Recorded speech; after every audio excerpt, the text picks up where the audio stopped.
Ayan, so may nag-comment. Bless nyo po, ma'am. Sa totoo lang, guys, super talaga.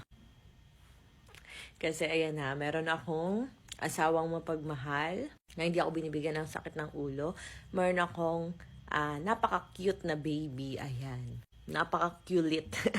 Ayan. Tapos, syempre, another blessing. Buntis na naman, mga anak na naman sa January. Ganun.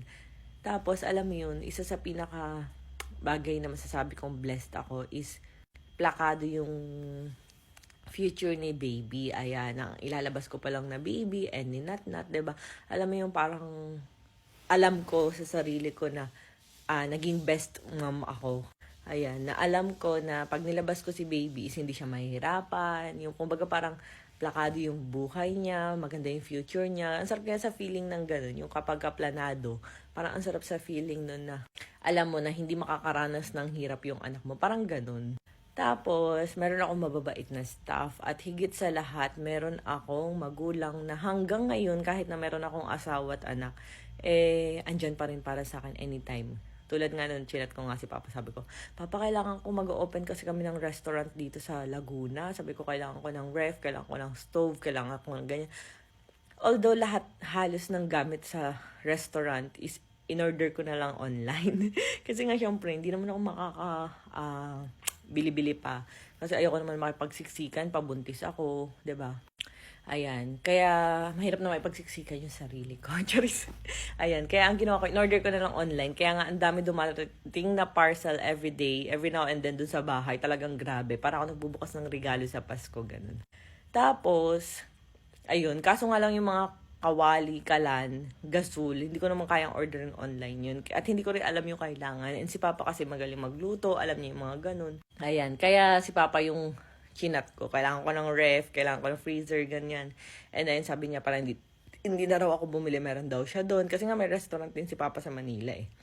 Ayun, ang sarap lang sa feeling, alam niyo yun, kasi noon, before pa ako magkaroon ng asawa, ganun na siya.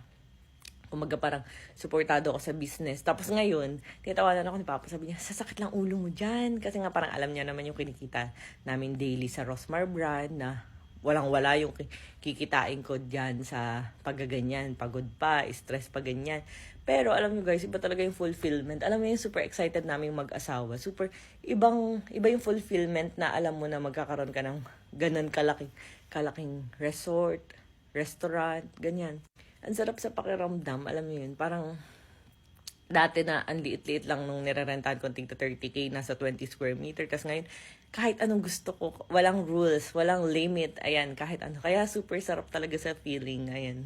And super nakaka-excite talaga. Kasi, alam niyo yun, mahal talaga yung pa-renovate kasi nagpapalagay kami ng parang dun sa likod ng bar na air condition, ganun. Yung parang nakita namin sa Boracay, ganun inspired. Ayun, tas magpapagawa ko ng hotel dito rin, ganyan. Basta, alam mo yun, kaya super magastos talaga, pero hindi ko nararamdaman dahil nga sa Rosmar brand, kaya super blessed talaga.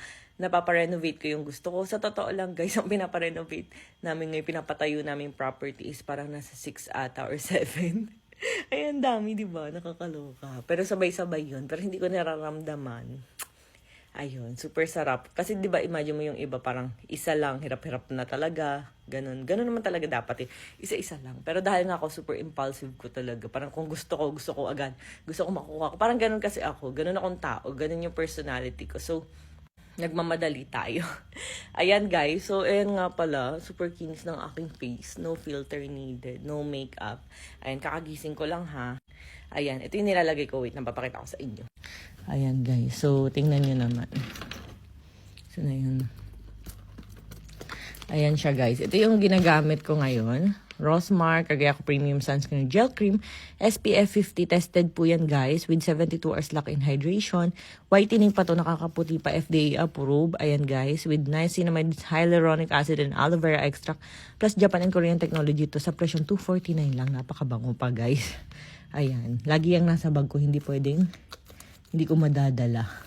So, syempre, ayan. Kasi nga, nagkaroon si Nat ng foot and mouth disease.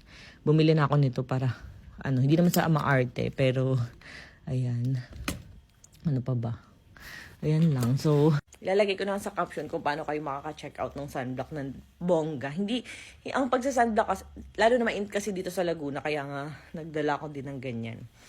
So, ang pagsa-sunblock, hindi lang porket mainit. Dapat everyday, kahit nasa loob ka lang ng bahay, nagsa-sunblock tayo kasi protected tayo sa UVA and UVB. Ayan, UVA, UVB protection siya para iwas wrinkles. Makikita nyo, yung face ko. Diba? Ay, wala tayong chismis. Meron, konti lang. Pero ayan ako, proof na walang filter. Mukha lang may filter kasi sobrang kinis ngayon.